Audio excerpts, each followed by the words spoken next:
Hello students, कैसे हैं आप सब। आशा करती हूँ आप सभी अच्छे होंगे। मैं आरती आप सभी का अपने परिवार फिजिक्स गुरु पर हार्दिक स्वागत करती हूँ, जहाँ पर हम पढ़ते हैं बीएससी के लिए केमिस्ट्री और फिजिक्स। और आज की क्लास है बीएससी सेकेंड ईयर स्टूडेंट्स के लिए, जिसमें आप लोगों के लिए बुक चली हुई है फिजिकल केमिस्ट्री। फिजिकल केमिस्ट्री से पहले हम इसमें ऑर्गेनिक और इनऑर्गेनिक दोनों बुक्स कंप्लीट कर चुके हैं। लास्ट बुक है आपकी, तो इसमें यूनिट 4 है ये हमारी आपकी इलेक्ट्रोकेमिस्ट्री। इलेक्ट्रोकेमिस्ट्री फर्स्ट के बारे में डिस्कस कर रहे थे हम, जिसमें लास्ट टर्न पर हमने रेजिस्टेंस और कंडक्टेंस की कुछ डेफिनेशंस के बारे में डिस्कस किया था। और आज हम इसमें बात करने वाले हैं कॉलराउच लॉ के बारे में, जो आपकी यहाँ पर मेन स्केच डली हुई है। आज का मेन टॉपिक है कॉलराउच लॉ। कॉलराउच लॉ क्या है, स्टेटमेंट क्या है उनका, कॉलराउच ने ये स्टेटमेंट दिया था, किस चीज़ को लेकर दिया था, इसके बारे में आज हम डिस्कस करने वाले हैं। इस पर न्यूमेरिकल्स भी हम इसमें करने वाले हैं। न्यूमेरिकल्स इसके काफ़ी इंपॉर्टेंट होते हैं, टॉपिक भी काफ़ी इंपॉर्टेंट है, तो ध्यान से समझिएगा। तो चलिए स्टार्ट करते हैं आज का टॉपिक, कॉलराउच लॉ। कॉलराउच लॉ देखो, मैं आपको सबसे पहले बताती हूँ किस चीज़ को लेकर दिया गया था, वजह क्या थी जिसके लिए कॉलराउच लॉ लाया गया। जब concentrated solution has been diluted by adding water. देखो, जब कोई भी कंसनट्रेटेड सॉल्यूशन लिया जाता है और उसमें वाटर डाल के उसको डाइल्यूट किया जाता है, तब आयंस के बीच का गैप इंक्रीज हो जाता है। मैं बिल्कुल एक सिंपल सी लैंग्वेज में आपको बता रही हूँ, बहुत ही सिंपल, बहुत ईजी लैंग्वेज में ये लिखा हुआ है जो आपको यहाँ से दिख रहा है। अगर कोई भी कंसनट्रेटेड सॉल्यूशन में वाटर ऐड करके उसको डाइल्यूट किया जाता है, तब उसमें क्या होगा, वाटर ऐड होगा, तो वहाँ पर जो कंसनट्रेटेड सॉल्यूशन में आयंस होंगे उनके बीच का गैप बढ़ जाएगा। जब आयंस के बीच का गैप बढ़ जाएगा तो फोर्स ऑफ अट्रैक्शन फोर्स जो होगा आयंस के बीच में वो घट जाएगा। सिंपल सी चीज़ है, जब गैप बढ़ रहा है दो चीज़ों के बीच, तो इसका मतलब वहाँ पर क्या हो रहा है, वहाँ पर आपके अट्रैक्शन फोर्स डिक्रीज हो रहा है। अट्रैक्शन फोर्स डिक्रीज हो रहा है, इसका मतलब ये हुआ कि डाइल्यूशन पर डिग्री ऑफ आयोनाइजेशन और कंडक्टिविटी ऑफ सॉल्यूशन इंक्रीज होगी। कैसे इंक्रीज होगी, मैं अभी हमने लास्ट टर्न पर इस चीज़ के बारे में डिस्कस किया था। जब आयंस दूर जाएंगे तो आसानी से क्या हो सकेंगे, आयोनाइज्ड हो सकेंगे। आयोनाइज्ड होंगे, कंडक्टिविटी ऑफ सॉल्यूशन तब क्या हो जाएगी, बढ़ जाएगी। और अगर हम क्या करें, इनफाइनाइट डाइल्यूशन कर दें। इनफाइनाइट डाइल्यूशन मतलब हम उसमें पानी मिलाते चले जाएं, इस पॉइंट तक ले आए कि वो उसका डाइल्यूशन इनफाइनाइट तक होता रहे, तब फोर्स ऑफ अट्रैक्शन ऐसी कंडीशन में आयंस के बीच में बिल्कुल कम हो जाएगा, बहुत कम हो जाएगा। और इतना कम हो जाएगा कि उसमें कंप्लीट आयोनाइजेशन हो सकेगा। So complete ionization take place in such condition. Due to weakest attraction force ions will freely move in solution and they can't influence the movement of individual ions। इसका मतलब क्या हुआ, इसका मतलब ये है इनफाइनाइट सॉल्यूशन, अगर इनफाइनाइट सॉल्यूशन की डाइल्यूशन, अगर इनफाइनाइट डाइल्यूशन किया जाए तो ऐसी कंडीशन में अट्रैक्शन फोर्स बहुत कम हो जाएगा, या कह सकते हो बिल्कुल ख़त्म ही हो जाएगा सॉल्यूशन के अंदर आयंस के बीच में अट्रैक्शन फोर्स। और इस कंडीशन में पूरा आयोनाइजेशन हो सकेगा। और इस वीकेस्ट अट्रैक्शन फोर्स की वजह से आयंस बिल्कुल फ्रीली मूव करेंगे सॉल्यूशन के अंदर, और इतने फ्रीली मूव करेंगे कि दूसरे आयन की मौजूदगी का उन पर कोई असर भी नहीं पड़ेगा। इसका मतलब ये है, eight infinite dilution each ion has equal contribution in the measurement of conductivity of electrolyte solution. इसका मतलब ये हुआ कि इस कंडीशन में इनफाइनाइट डाइल्यूशन की कंडीशन में हर एक का इक्वल कंट्रीब्यूशन होगा, हर एक आयन का इक्वल कंट्रीब्यूशन होगा इलेक्ट्रोलाइट कंडक्टिविटी को मेजर करने के लिए। समझ में आ गई इतनी बात। अब इसी पॉइंट को लेकर, इसी चीज़ को लेकर कॉलराउच ने लो दिया है। क्या है वो लो, उसके बारे में मेजर करेंगे अब देखिए, अब पहले तो इसमें पता चल गया कि इसमें क्या होगा, हर एक आयन का इक्वल कंट्रीब्यूशन होगा। अब वो इक्वल कंट्रीब्यूशन किस तरह से देंगे वो हमें पता करना है। वो कैसे पता करेंगे, बहुत सिंपल है। देखो यहाँ पर नीचे स्टेटमेंट दिया है, ये रहा, 1875 में कोलराउश ने एक स्टेटमेंट दिया था इलेक्ट्रोलाइटिक सॉल्यूशन की कंडक्टिविटी को मेजर करने के लिए। उन्होंने कहा था at infinite dilution equivalent conductivity of an electrolyte will be equal to the sum of equivalent conductivity of individual ion. अब आप बोलोगे मैम हमें समझ नहीं आ रहा, या आप क्या पढ़ा रही हो। अब मैं आपको बोलूँगी कि आप फिलहाल ये याद कर लो, जब मैं न्यूमेरिकल कराऊंगी तब बिल्कुल अच्छे से दिमाग में घुसने वाला है, ऐसा घुसेगा कि कभी नहीं निकलेगा। हाँ, अब देखें यहाँ से, देखो मैं आपको सिंपल सी एक चीज़ बताती हूँ। कोलराउश ने कहा था कि इनफाइनाइट डाइल्यूशन पर जो इक्विवेलेंट सॉल्यूशन होगा ना, सॉरी इलेक्ट्रोलाइट सॉल्यूशन होगा, उसकी इक्विवेलेंट कंडक्टिविटी इक्वल होगी उसके अंदर बनने वाले आयंस के सम के। उसके अंदर जो आयन बनेंगे उनकी कंडक्टिविटी के जोड़ के इक्वल होगी। ये रहा फॉर्मूला। अब यहाँ पर देखो मैं आपको एक जुड़ी हुई चीज़ और बताती हूँ। अब हमने बात की है इसमें इक्विवेलेंट कंडक्टिविटी की बात की है, लेकिन ये जो सीन है ना, ये वाला जो केस है, ये वाला हमने मोलर कंडक्टिविटी में भी ऑब्जर्व किया। तो मोलर कंडक्टिविटी में भी ये चीज़ ऑब्जर्व की है। तो ये जो कोलराउश लॉ है ये मोलर कंडक्टिविटी और इक्विवेलेंट कंडक्टिविटी दोनों के लिए एप्लीकेबल हो सकता है। समझ में आ गई इतनी बात। अब एक छोटा सा एग्जांपल है, इसको अगर आप देखना चाहते हैं तो देख सकते हैं, वरना जब हम इसमें एप्लीकेशन करेंगे और एप्लीकेशन के अंदर क्वेश्चन के बारे में डिस्कस करेंगे तब आपको बहुत अच्छे से समझ में आ जाएगा। अब आप पहले अगर आप इतना चाहते हैं तो इतने का स्क्रीनशॉट ले लीजिए। ये रहा स्क्रीनशॉट 1, यहाँ से 2, यहाँ से ये कोलराउश का स्टेटमेंट है और ये अदर पॉइंट उससे जुड़ा हुआ, और ये एग्जाम्पल अगर आप इसका स्क्रीनशॉट लेना चाहते हैं तो ले सकते हैं। अब देखिए एप्लीकेशन की बात करते हैं। बेटा एप्लीकेशन में हम इसमें मेनली 3 पॉइंट्स के बारे में डिस्कस करेंगे। तो सबसे पहले हम कंडक्टिविटी वीक इलेक्ट्रोलाइट की मेजरमेंट की बात करेंगे। वही जो न्यूमेरिकल्स के बारे में हम बात कर रहे थे ना, बिल्कुल वही हम इसमें अब डिस्कस करने वाले हैं। तो चलिए स्टार्ट करते हैं। इसमें देखिए यहाँ से जो measurement of conductivity of weak electrolyte है।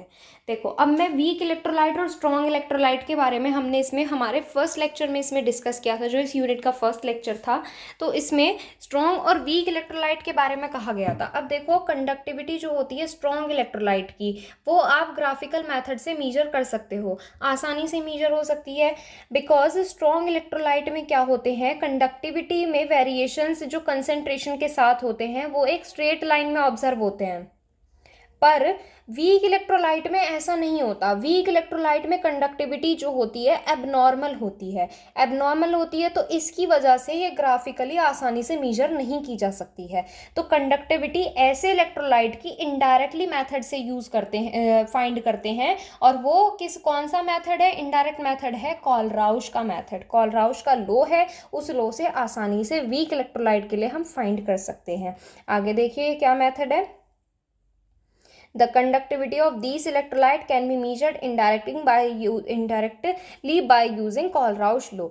For this purpose, the salt of weak electrolyte are prepared and their conductivity has been calculated graphically by relating them, and the conductivity of weak electrolyte can be calculated. अब ये क्या रामायण है, बिल्कुल easy है, बिल्कुल भी typical नहीं है, रामायण नहीं है, बिल्कुल सीधी सी एक चीज़ है। क्या है वो चीज़, वीक इलेक्ट्रोलाइट की कंडक्टिविटी इनडायरेक्टली कोलराउश लॉ से मेजर करेंगे, जिसमें हमें क्या करने हैं, इसमें हमें वीक इलेक्ट्रोलाइट के साल्ट प्रिपेयर करने हैं और उसकी हेल्प से वीक इलेक्ट्रोलाइट की कंडक्टिविटी ग्राफिकली हम आसानी से फाइंड कर पाएंगे। अब वो फाइंड करने का तरीका क्या है, बिल्कुल इसके जस्ट नीचे ये एग्जाम्पल है, इसका एग्जाम्पल देखेंगे, फिर उसके बाद क्वेश्चन देखेंगे, फिर उसके बाद आपको बिल्कुल अच्छे समझ में आ जाएगा। करते करते बिल्कुल चीज़ें बिल्कुल क्लियर हो जाएंगी आपको। पहले आप इसका स्क्रीनशॉट ले लीजिए।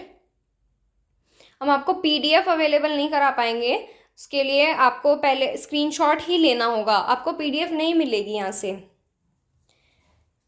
तो चलिए एग्जाम्पल देखते हैं। तो यहाँ पर एग्जाम्पल में क्वेश्चन लिखा हुआ है। ये क्वेश्चन क्या कहता है, थोड़ा सा जूम इन कर लेते हैं। ये देखो conductivity of acidic acid can not be measure directly, वही बात है, but it can be measured indirectly by the conductivity of sodium acetate NaCl and HCl।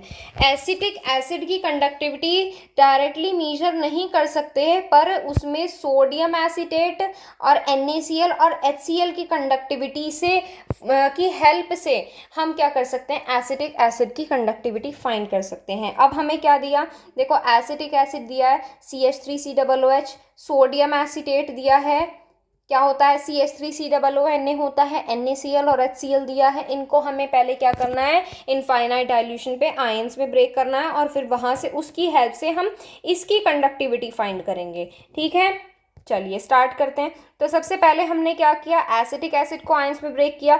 सबसे पहले सिंपल आयंस में ब्रेक करेंगे, फिर उसके बाद इनफाइनाइट डाइल्यूशन पर आयंस में ब्रेक करेंगे। लैम्डा इन्फिनिटी लगाकर आगे सफिक्स में ये लिखे जाएंगे। ठीक है, इसके बाद क्या है, सोडियम एसीटेट है, इसके इक्वेशन लिखेंगे और इसको आयंस में ब्रेक करेंगे और फिर इनफाइनाइट डाइल्यूशन के लिए इन्हें इक्वेशन मानते चलिए। ये देखें इक्वेशन 1 है, इक्वेशन 2, इक्वेशन 3, इसी तरीके से NaCl को किया, इसी तरीके से HCl को किया। अब हमें इन तीनों इक्वेशन का करना क्या है, इन तीनों इक्वेशन से बनाना है हमें हमारे आयन। कौन से आयन बनाने हैं, हमें बनाना है इसमें देखो इन तीनों को इक्वेशन को जोड़ो, गुना करो, भाग करो, घटाओ, कुछ भी करो, हमें बनाना है ये, क्या बनाना है, ये बनाना है। अब ये क्यों बनाएंगे हम, इसमें हमें तो कंडक्टिविटी इसकी फाइंड करनी है, तो हम ये क्यों बनाएंगे, इसका रीज़न भी आपको पता चलेगा। और वो रीज़न क्या है, अब आगे देखते हैं। देखो ये तीनों इक्वेशंस हो गई, ये तीनों इक्वेशन हो गई, ये वाली तीनों इक्वेशंस ये यहाँ पर आपकी होती हैं कंप्लीट। अब इन इक्वेशन के साथ करना है जो भी करना है यहाँ से। तो सबसे पहले आप क्या करो, आपका उसमें मेन इक्वेशन क्या है बेटा, मैं आपको सजेस्ट करूँगी कि आप साथ के साथ क्वेश्चन को नोट करते चलें ताकि आपको बाद में दिक्कत ना हो। तो यहाँ से आपका क्या बनता है, मैं आपको दिखा देती हूँ पीछे। ये आपका यहाँ से CH3CO बन रहा है और एक H बन रहा है यहाँ से। तो अब यहाँ पे इन तीनों इक्वेशन का यूज़ करके भी हम यही बनाएंगे। तो CH3CO तो ये रहा, और H कहाँ है बताओ, H कहाँ है, CH3CO ये रहा, H आपका ये रहा। तो यहाँ से आप क्या करोगे, इन दोनों इक्वेशन को ऐड करोगे, इक्वेशन 1 और 3 को ऐड करोगे। ये रहा इक्वेशन 1 और 3 ऐड की, आपका ये बन गया इक्वेशन नंबर 4। क्लियर है इतनी बात। अब देखो ये आपका चाहिए, इसमें आपको एक ये चीज़ चाहिए। अब इसमें Na नहीं चाहिए और Cl नहीं चाहिए। अब Na और Cl को हटाने के लिए आप क्या करोगे, NaCl वाली इक्वेशन से इसको माइनस कर दोगे। इस वाली इक्वेशन से जब इक्वेशन नंबर 4 से इक्वेशन नंबर 2 को, ये इक्वेशन नंबर 2, इसको माइनस करोगे तो आपका NaCl इस NaCl से कट जाएगा। यहाँ पर माइनस करना है आपको, ठीक है। इसमें मैथ तो आप सॉल्व कर ही सकते हो, थोड़ा प्लस माइनस ही करना है, ज़्यादा कुछ नहीं करना है। ये आ गई यहाँ से इक्वेशन नंबर 4 में से 2 माइनस करोगे तो देखो आपका Na से Na कैंसिल हो गया, Cl से Cl कैंसिल हो गया। क्या बचा आपका यहाँ पर, CH3COOH बचा और ये H बचा है। और ये वाली चीज़ आपको बिल्कुल ऐसे इक्वल में रहने देनी है। अब यहाँ से आ जाओ हमारी मेन इक्वेशन पे। ये रही आपकी मेन इक्वेशन। यहाँ पर क्या है, CH3COOH प्लस किसके इक्वल है, CH3COOH के इक्वल है। तो यहाँ से आप क्या करोगे, यहाँ से आपको इनकी जगह पर क्या रखना है, CH3COOH रखना है। और ये आ गई आपकी एसिटिक एसिड की कंडक्टिविटी। समझ में आई इतनी बात, बस यही करना है, इसमें और कुछ नहीं करना। अब इसमें अगर आप डिजिट में फाइंड करना चाहोगे बेटा, ये एक एग्जाम्पल दिया है जिससे आपको आसानी से समझ में आ जाए। इनके लिए आपको वैल्यूज़ दी जाएंगी जिनको देखकर आप आसानी से सॉल्व कर सकते हैं। देखिए नेक्स्ट एग्जाम्पल यही दिया हुआ है। If the equivalent conductance of NH4Cl, NaOH and NaCl at infinite dilution, ये दिया NH4Cl के लिए ये है, NaOH के लिए ये है, NaCl के लिए ये है, और NH4OH की कंडक्टेंस आपको फाइंड करनी है। बहुत सिंपल है, जैसे अभी इससे जस्ट पहले एग्जांपल किया है उसी तरह से ये होने वाला है। इसमें आपको NH4OH लेना है, आयंस में ब्रेक करना है, फिर आपको इसमें आपको क्या करना है, फिर उसके बाद आपको इनफाइनाइट डाइल्यूशन पर आयंस में ब्रेक करना है। फिर उसके बाद क्या करोगे, number wise NH4Cl, NaOH, NaCl, इन सभी का कंडक्टेंस फाइंड करने के लिए मतलब क्या करोगे, इन सभी को आयंस में ब्रेक करोगे। सिंपल लैंग्वेज में अभी आपको बताऊं तो ठीक है, समझ में आ रहा होगा इतना। अब आगे देखो, सबसे पहले इसको ब्रेक कर दिया, NH4Cl को करो अब आगे, यहाँ से NH4Cl को कर दिया, NaOH को कर दिया, NaCl को कर दिया। बिल्कुल सिंपल यही चीज़ करनी है। अब देखो इससे जस्ट पहले, इसके जस्ट बाद आपको क्या काम करना है, इसके जस्ट बाद आपको अपनी मेन रिएक्शन पर पहुंचनी है। यहाँ पर देखना है किसकी ज़रूरत है, NH4OH की ज़रूरत है। तो आप क्या करोगे, ऐसी रिएक्शन को ऐड करोगे जहाँ पर आपका NH4OH बन जाए। देखो NH4 ये है और OH इस रिएक्शन में दिया है, तो 1 और 2 को ऐड कर दो। 1 और 2 को ऐड करने के बाद आपकी रिएक्शन बनेगी कुछ ये। अब इसमें आपको NH4 चाहिए, OH चाहिए। अब NaCl नहीं चाहिए।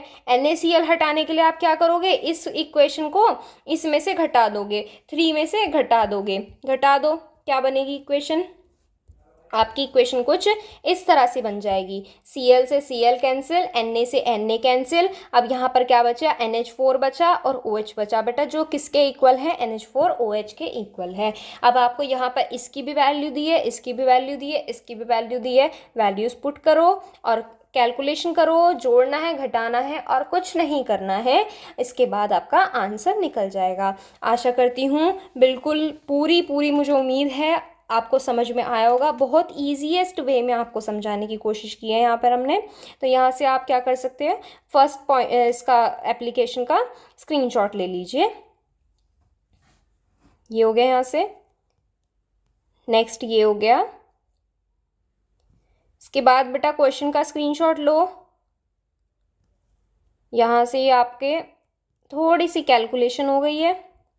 आप चाहो तो यहाँ से इसका पोज करके नोट भी कर सकते हो या साथ साथ उतार सकते हो कैलकुलेशन, अगर आपको आती है करनी, आपको कोई डाउट नहीं है। ये हो गया आपका सेकंड क्वेश्चन, ये हो गई इसकी कुछ इक्वेशंस और यहाँ से ये हो गई कैलकुलेशन। अब ये नेक्स्ट क्वेश्चन है। नेक्स्ट क्वेश्चन ये आपको मैं जूम इन कर देती हूँ यहाँ से। ये देखो ये क्वेश्चन है, यहाँ से इस क्वेश्चन का स्क्रीनशॉट लो फटाफट से और फिर इसको क्या करना है, नोट करना है। इस क्वेश्चन को नोट करो या स्क्रीनशॉट करो, फिर इसको सॉल्व करना और फिर इसका आंसर मैं आपको सिर्फ आंसर दिखाऊंगी यहाँ से। ये रहा सिर्फ इसका आंसर और इस आंसर को आपने मैच करना है, ठीक है। कैलकुलेशन बिल्कुल ठीक है, मैंने देखी हुई है कैलकुलेशन। अब देखो सेकेंड एप्लीकेशन की तरफ चलते हैं। सेकेंड एप्लीकेशन क्या है, degree of dissociation weak electrolyte का। वीक इलेक्ट्रोलाइट का डिग्री ऑफ डिसोसिएशन यहाँ पर दिया है। बिल्कुल सिंपल है। देखो वीक इलेक्ट्रोलाइट कैसे होते हैं, पार्शियली आयनाइज्ड होते हैं, ये हम पढ़ चुके हैं। So there degree of dissociation can not be measured directly, पर कोलराउश लॉ की हेल्प से degree of dissociation weak electrolyte का इनडायरेक्टली मेजर किया जा सकता है। इस पर्पस के लिए आपको क्या करने हैं, दो अलग अलग सॉल्यूशन लेने हैं, जिसमें से एक सॉल्यूशन आपको कैसा लेना है, एक सॉल्यूशन आपको प्रिपेयर करना है उसकी नॉर्मल कंसंट्रेशन के बेसिस पर, और दूसरा इलेक्ट्रोलिटिक सॉल्यूशन आपको प्रिपेयर करना है इनफाइनाइट डाइल्यूशन के बेसिस पर। दो सॉल्यूशन प्रिपेयर कर लिए। अब आप आपको क्या करना है, दोनों सॉल्यूशन की कंडक्टिविटी की हेल्प से आप क्या कर सकते हो, एक सॉल्यूशन की कंडक्टिविटी आसानी से फाइंड कर सकते हो। Conductivity of both solution has been calculated individually by comparing their conductivities. कैसे करोगे, उनकी कंडक्टिविटीज को कंपेयर करके करोगे। और कंपेयर कैसे होगी, ऐसे होगी। ये रहा फॉर्मूला। यहाँ से आप वीक इलेक्ट्रोलाइट का डिग्री ऑफ डिसोसिएशन फाइंड कर सकते हैं। ये बेटा लैम्डा वी क्या है, इलेक्ट्रोलिटिक सॉल्यूशन जो हमने गिवन कंसंट्रेशन पर प्रिपेयर किया है, और लैम्डा इन्फिनिटी क्या है, लैम्डा इन्फिनिटी जो हमने इनफाइनाइट डाइल्यूशन पर प्रिपेयर किया है। यहाँ से आप इसके सेकेंड पॉइंट का स्क्रीनशॉट ले लीजिए फटाफट। ये हो गया इसका सेकेंड पॉइंट। हैंड राइटिंग में मैं मानती हूँ थोड़ी सी हो सकती है बेटा, प्लीज़ फिर भी थोड़ा अंडरस्टैंडिंग रखो इतनी तो। मैं इसलिए आपको डिक्टेट करती हूँ ज़्यादातर चीज़ें। नेक्स्ट है measurement of ionic speed. Ionic speed, ions की स्पीड को कैसे मेजर करोगे, by using Kohlrausch law ionic movability speed of individual ion can be calculated. हर एक आयन की स्पीड को कैलकुलेट किया जा सकता है कोलराउश लॉ की हेल्प से। इनफाइनाइट डाइल्यूशन पर आयंस क्या होते हैं, सॉल्यूशन के अंदर फ्रीली मूव करते हैं, ये बात आप सभी जानते हैं। और ईच आयन, हर एक आयन अपनी अलग कंडक्टिविटी बनाता है। हर एक आयन क्या करता है, अपनी एक अलग कंडक्टिविटी बनाता है। भाई दो ही तो आयन बनेंगे, पॉजिटिव आयन या नेगेटिव आयन। पॉजिटिव की अपनी अलग कंडक्टिविटी होती है, नेगेटिव नेगेटिव की अपनी अलग कंडक्टिविटी होती है। इसका मतलब है conductivity eight infinite dilution directly depend करेगा आयन की स्पीड पर, कि आयन किस स्पीड से मूव कर रहा है। समझ में आई इतनी बात? तो यहाँ से आप क्या है, ये फॉर्मूला है इनफाइनाइट डाइल्यूशन पर, इनफाइनाइट डाइल्यूशन पर जो कंडक्टिविटी होगी डायरेक्टली डिपेंड करेगी किस पर, किस पर, जो आपका आयन है उसकी स्पीड पर, कि कितनी स्पीड से वो मूव कर रहा है। क्लियर है? ये हो गया आपका एप्लीकेशन का थर्ड पॉइंट। इसका स्क्रीनशॉट लीजिए। इसी के साथ कंप्लीट होता है आपका कॉलराउश लॉ। समझ में आई इतनी बात? अगर आपने स्क्रीनशॉट नहीं लिया है तो आप फिर से स्क्रीनशॉट ले सकते हैं। ये देखिए यहाँ पर आ जाते हैं, ये आ गया आपका एप्लीकेशन कॉलराउश लॉ। यहाँ से इसका स्क्रीनशॉट ले लीजिए। स्क्रीनशॉट नंबर 1, 2, 3, 4,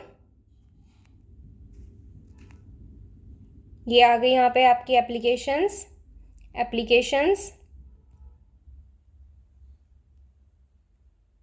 यहाँ पर आ जाते हैं, ये क्वेश्चन है आपका, ये क्वेश्चन का सॉल्यूशन है, ये रहा सॉल्यूशन, ये आ गया आंसर इसका। ये नेक्स्ट क्वेश्चन है, नेक्स्ट क्वेश्चन का सॉल्यूशन, उसकी थोड़ी सी कैलकुलेशन, फिर उसके बाद ये आपका होमवर्क है, इसको आपने नोट करना है। फिर आ जाते हैं आपके सेकंड पॉइंट पर। ये इस क्वेश्चन का आंसर है, मैच कर लीजिएगा यहाँ से। ये यहाँ से आंसर सेकंड पॉइंट है एप्लीकेशन का, और ये आपका थर्ड पॉइंट है। इसी के साथ कॉलराउश लॉ होता है कंप्लीट। नेक्स्ट है अब इसमें ट्रांसपोर्ट नंबर, ट्रांसफेरेंस नंबर या हेरोफ नंबर। अब ये नंबर क्या है, ट्रांसपोर्ट नंबर क्या है? देखो ये दिया था, हेरोफ नाम के एक साइंटिस्ट थे, उन्होंने दिया था, उन्होंने कहा था जब कोई इलेक्ट्रोलिटिक सॉल्यूशन के बीच में इलेक्ट्रोड को रखी जाती हैं तब उसमें क्या होते हैं, आयंस बनते हैं, और जो आयंस बनते हैं अपनी अपनी रॉड्स की तरफ मूव करते हैं। जैसे कैटायन कैथोड की तरफ मूव करता है, एनायन एनोड की तरफ मूव करता है। पर साथ ही साथ क्या होता है, उसमें रिपल्सन भी होता है। रिपल्सन क्या होता है, जैसे but at the same time opposite ion will move away from particular electrode. कुछ एनायन कुछ इलेक्ट्रोड से दूर भी जाते हैं, जैसे कैटायन एनोड से दूर जाएगा, एनायन कैथोड से दूर जाएगा। अब यहाँ पर देखो इतनी चीज़ समझ में आ गई। अब आगे देखो, जब कैटायन कैथोड से और एनायन एनोड से दूर जाएगा तब वहाँ पर आयन का जो कंसंट्रेशन होगा वो पर्टिकुलर इलेक्ट्रोड्स को लेकर डिक्रीज होता चला जाएगा। Decrease in concentration of ion depend करेगा कि आयन किस स्पीड से मूव कर रहे हैं उस टर्मिनल से दूर होने के लिए। ठीक है, it is consider as Hittorf rule to find out the concentration of ion and at particular electrode. यही एक हेरोफ रूल है। हेरोफ रूल है किस चीज़ के लिए दिया है, कंसंट्रेशन, आयंस की कंसंट्रेशन पर्टिकुलर इलेक्ट्रोड के लिए। मैं दोबारा से रिपीट कर रही हूँ, ध्यान से सुनना। क्या होता है, जब अगर हम क्या लेंगे, एक सॉल्यूशन लेंगे, इलेक्ट्रोलिटिक सॉल्यूशन लेंगे और उसमें सॉल्यूशन में इलेक्ट्रोड्स रखेंगे, फिर उसमें क्या होंगे, आयंस अपनी अपनी रॉड्स की तरफ मूव करेंगे। जैसे कैटायन कैथोड की तरफ मूव करेगा, एनायन एनोड की तरफ मूव करेगा। But at the same time क्या होगा, वहाँ पर कुछ आयंस अपनी पर्टिकुलर रॉड से क्या होंगे, दूर भी जाएंगे, रिपेल भी होंगे। जैसे एनायन कैथोड से दूर जाएगा, कैटायन एनोड से दूर जाएगा। और जब यहाँ पर ये एक दूसरे से दूर जाएंगे तो वहाँ पर कंसंट्रेशन जो होगी आयंस की वो डिक्रीज़ हो जाएगी। और कंसंट्रेशन आयन की डिक्रीज़ जो होगी वो डिपेंड करेगी कि आयन उस टर्मिनल से किस स्पीड से दूर जा रहा है। यही आपका हेरोफ रूल है। यहाँ पर आपका यहाँ से क्या दिया हुआ है, decrease in concentration of cation at anode, decrease in concentration of anion at cathode. ये डायरेक्टली दिखाया गया है VC और VA से, इनको रिप्रेजेंट किया गया है। इस तरीके से हम इनको फाइंड करते हैं। ठीक है, समझ में आई इतनी बात। अब देखो ये ट्रांसपोर्ट नंबर से कैसे हैं, यहाँ पर क्या हो रहा है, आयंस का ट्रांसपोर्ट ही तो हो रहा है। एक आयन एनायन एनोड की तरफ चिपक रहा है, वही एनायन कैथोड से दूर जा रहा है। तो ये क्या है, नंबर्स ट्रांसपोर्ट ही तो हो रहे हैं, तो इनको फाइंड करेंगे। देखो यहाँ से हिरॉफ ने मॉडिफाई किया है ये rule for the measurement of transport number. Anion और कैटायन दोनों के नंबर्स की कितने नंबर, कितने कैटायन और कितने एनायन ट्रांसपोर्ट हो रहे हैं उसको मेजर करने के लिए किया है। Transport number of particular ion will be equal to the ratio of speed of particular ion and to the total speed of current carrying ions. मतलब क्या है, मतलब बिल्कुल सिंपल है। जैसे कैटायन का ट्रांसपोर्ट नंबर फाइंड करने के लिए हमें क्या करना होगा, speed of cation upon speed of cation plus anion. मतलब जिसके लिए हम निकाल रहे हैं, जिसका ट्रांसपोर्ट नंबर निकाल रहे हैं उसकी स्पीड अपॉन करेंगे टोटल आयंस की स्पीड, कितने आयन है कितने एनायन है दोनों का ऐड कर देंगे। इसी तरीके से एनायन के लिए फाइंड करेंगे। एनायन के फाइंड करने के लिए भी बिल्कुल सेम यही मेथड है। इसमें स्पीड ऑफ एनायन कर देंगे, अपॉन में टोटल नंबर ऑफ आयंस ही आएंगे। अब यहाँ से क्या है, ये इसको ये फॉर्मेट दे दिया है। जैसे हमने ट्रांसपोर्ट नंबर कैटायन के लिए TC से रिप्रेजेंट किया है और एनायन की कैटायन की स्पीड के लिए VC से, वेलोसिटी कैटायन की अपॉन VC प्लस VA। इसी तरीके से एनायन के लिए आया है। अब यहाँ पर देखो हमने इन दोनों को लेकर एक रिलेशन भी फाइंड किया है। क्या है वो रिलेशन, ये रहा। इन दोनों को ऐड करके देखो, ऐड करना, सॉल्व करना, TA plus TC equal to 1 आएगा। क्या आएगा, TA plus TC equal to 1 आएगा यहाँ से। और यहीं एक और रिलेशन फाइंड किया है हमने, वो है आपका ये TA upon TC is equal to VA upon VC। इसके लिए आपको क्या करना है, इसके लिए आपको थोड़ी सी मेहनत करनी है। और वो मेहनत क्या है, आप दोनों ने इसको और इसको डिवाइड में रखना और सॉल्व करना। आपका बिल्कुल यही रिलेशन निकल के रहेगा। ये आपके ट्रांसपोर्ट नंबर हैं। इसके आगे बेटा आपका एक्सपेरिमेंटल मेजरमेंट है, वो हम करेंगे नेक्स्ट टर्न पर। आज हम बस इतना ही करेंगे। फिलहाल आप ट्रांसपोर्ट नंबर का स्क्रीनशॉट ले लीजिए। ट्रांसपोर्ट नंबर, ट्रांसफरेंस नंबर और हेरॉफ नंबर नोट कीजिए। ये हो गया यहाँ से इतना। फिर उन्होंने अपने ही रूल को मॉडिफाई कर दिया, कैटायन के लिए, ये एनायन के लिए, और ये इसका लास्ट रिलेशन। और एक और चीज़ बेटा इसमें ऐड की है, ट्रांसपोर्ट नंबर जो है एक यूनिट लेस क्वांटिटी है। क्या आयंस की कोई यूनिट होती है, बिल्कुल नहीं होती ना। तो ये कैसी है, यूनिट लेस क्वांटिटी है। यहाँ से आप इनका स्क्रीनशॉट ले लीजिए बेटा। अगर आपको कोई भी डाउट है किसी भी चीज़ को लेकर, हमसे कुछ भी पूछना चाहते हैं तो आप इंस्टाग्राम पर पूछ सकते हैं। इंस्टाग्राम आईडी है physics_guru_India। ये इंस्टाग्राम आईडी है, इस पर मैसेज करना। आपके जो भी डाउट्स हैं आप वहाँ से क्लियर कर सकते हैं। आपके ज़्यादातर क्वेश्चन के आंसर देने की हम पूरी कोशिश करते हैं। और टेलीग्राम चैनल ज्वाइन करने के लिए आपको करना है, प्ले स्टोर से टेलीग्राम इंस्टॉल, आईडी बनाना, सर्च करना फिजिक्स गुरु इंडिया, आपको मिल जाएगा आपका चैनल। वहाँ से आप अपने चैनल पर ज्वाइन हो सकते हैं। क्लियर है। वहाँ से आपको क्या होगा, चैनल ज्वाइन करने से क्या होगा, आपको डेली क्लासेस के अपडेट टाइम से पहले ही मिल जाएंगे, जिससे आपकी एक भी क्लास मिस नहीं होगी। चलिए बाकी करेंगे नेक्स्ट टर्न पर। इनका एक्सपेरिमेंटल मेजरमेंट जो है आज के लिए बस इतना ही। Thank you so much.